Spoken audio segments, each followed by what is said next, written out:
All right. Buckle up, everyone, for a trip back in time.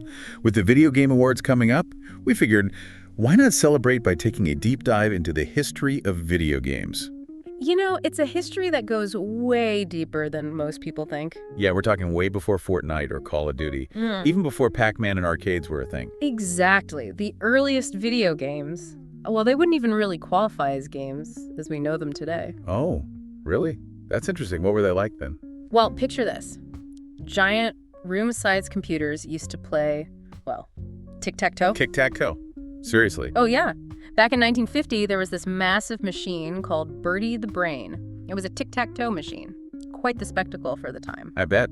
Not exactly the kind of high-definition graphics we're used to these days. So these early games were more about flexing technological muscle than, well, actually being fun. That's a good way to put it. They were basically tech demos showing off what computers could do. Another great example is Nimrod from 1951. Nimrod, what was that all about? So Nimrod was a computer built for one thing and one thing only: to play the game of Nim. A whole computer just for Nim. It was all about showcasing early AI development. Fascinating. So these early games were mostly confined to research labs and universities then. Pretty much. Like OXO. Have you heard of that one? OXO. Rings a bell. It was a digital version of, you guessed it, tic-tac-toe. Played on one of those old CRT displays back in 1952. Ah, so still tic-tac-toe. But on a screen this time. It sounds like a lot of this early stuff was driven by research, right? Exactly. They were using games to explore programming and AI, basically teaching computers to think strategically. So in a way, these early pioneers were laying a groundwork for the complex AI we see in games today, huh? That's pretty amazing when you think about it. Yep. But were there any games back then that were made just for fun? You know, not just for research? Oh, definitely. There were a few. Tennis for Two, for instance. That was in 1958. Tennis for Two. Now that's one I've heard of. Wasn't that considered one of the first real video games made just for the sake of, well, having fun? You got it. It was created by a physicist named William Higginbotham. What was the story there? Well, he built it to entertain visitors at a national laboratory. So not exactly something you'd find at your local arcade. Not quite. And get this, they played Tennis for Two on an oscilloscope. An oscilloscope? Wow. Talk about retro gaming. No fancy controllers or anything, I assume? Nope, just separate controllers to control the ball's angle. That's amazing. Yeah. It's incredible to think that even back then, people were finding ways to have fun with this technology. Yeah. But, you know, if this was all happening in the 50s and 60s, how did we get from these labs and oscilloscopes to the arcades that, well, some of us remember so fondly? That's where things start to get really interesting. The 1970s was a turning point. A real revolution in gaming was brewing. A shift from experimental projects to the birth of a real commercial video game industry. And yes, those iconic arcades were about to explode onto the scene. Welcome back to our deep dive. Last time we were talking about, well, how Space War was becoming a bit of a cult classic in those early days. You know, back in the 60s before arcades were even a thing. Yeah, pretty wild to think how those early games were already starting to bring people together. It was a sign of things to come. And as we move into the 1970s, get ready, because those little sparks of innovation, they turned into a full-blown revolution. Imagine this, bustling arcades everywhere, filled with the sounds of like blips and bloops and the clinking of quarters. A whole new social scene was born. Ah, yes, the golden age of arcades. I can practically hear the joystick battles and smell the pizza. But before we get to all the Pac-Man and Donkey Kong madness, I'm curious, how did we get from those, experimental games in university labs to those coin-operated cabinets we all know and love? Well, there was this crucial stepping stone, you could say. It was called Computer Space, released in 1971. And guess what? It was inspired by, you guessed it, Space War. So Space War, that early university game, actually led to the very first commercial video game. That's a pretty cool connection. But wait, didn't Computer Space kind of flop, though? It didn't quite grab the public's attention the way its successor did. That came along in 1972 when Bushnell and Atari released Pong. And let me tell you, that's when the real video game craze took off. Pong, the OG, right. 2 paddles, a dot, and hours of, well, surprisingly addictive fun. It's amazing how such a simple concept could become a global phenomenon. Everyone was playing Pong back then, right? Oh, for sure. It seemed like everyone was hooked. Pong basically spawned a whole wave of imitations, and it really kickstarted that arcade boom we were talking about. But you know what really changed the game? What's that?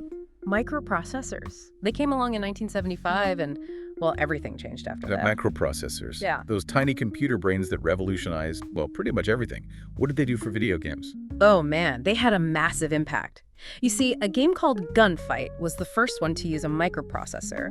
And that basically paved the way for more complex and, well, visually impressive arcade games. Yeah, I was reading about how before microprocessors, games like Pong could only handle very simple stuff.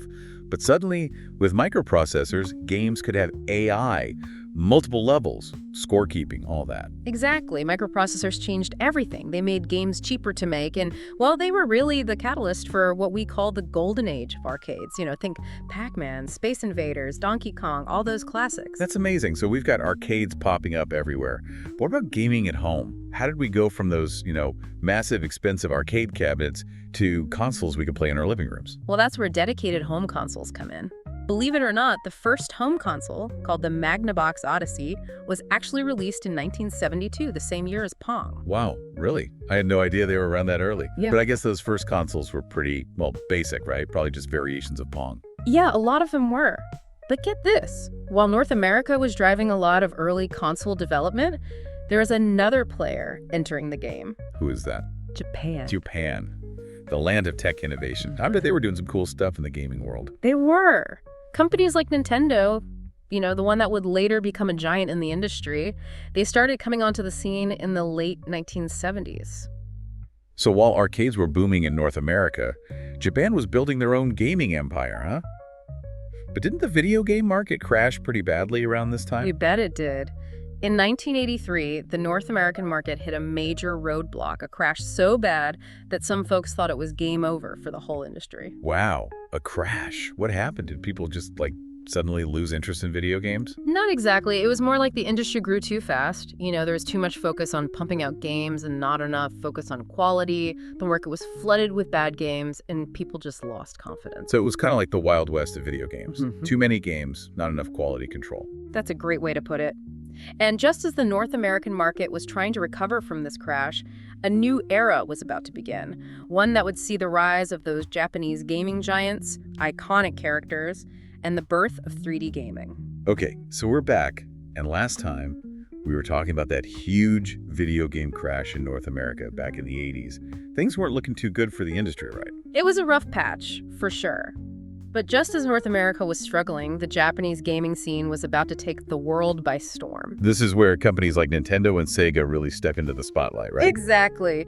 They really rose from the ashes of that crash. They focused on quality control, making sure games were actually good, and innovation, of course, and they created some of the most iconic characters we still know and love today. Yeah, they had that seal of quality on their games, right? That's right. That seal meant something. Gamers knew that if they saw that seal, they were getting a game that was, well, good. No glitches, no terrible controls. It was a mark of quality, for sure. But they didn't just stop at making sure games worked, did they? Oh, no. They were masters at creating characters and experiences that just stuck with you. I mean, think about Mario, Sonic the Hedgehog. Those characters became huge. They were everywhere. And, those simpler graphics, those pixels, they still hold up today. They do. It just shows you the power of good game design. But while all this was happening in the console world, PCs were starting to make their mark on gaming, too. Right. PCs. I remember my first PC.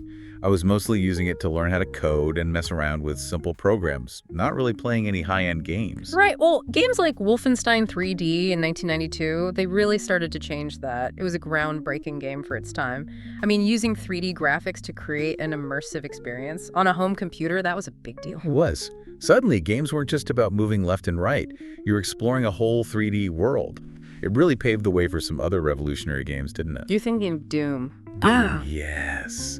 That game was wild. It was like nothing I'd ever played before. It pushed things even further. Fast-paced action, creepy atmosphere, and maybe most importantly, online multiplayer.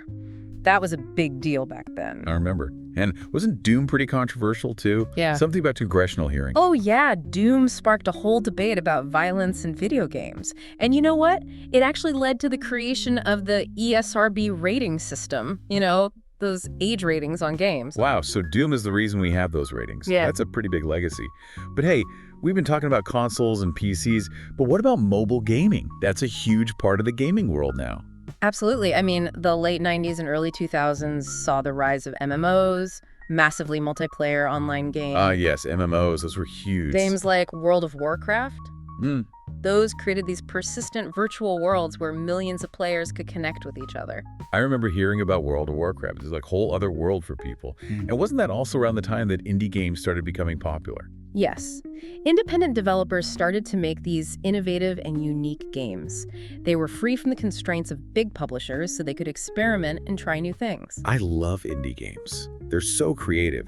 But how did they get so popular? It must have been hard to compete with those big studios. Well, digital distribution platforms like Steam, they played a huge role. Yeah. Suddenly, indie developers could reach a global audience without needing a big publisher. Steam.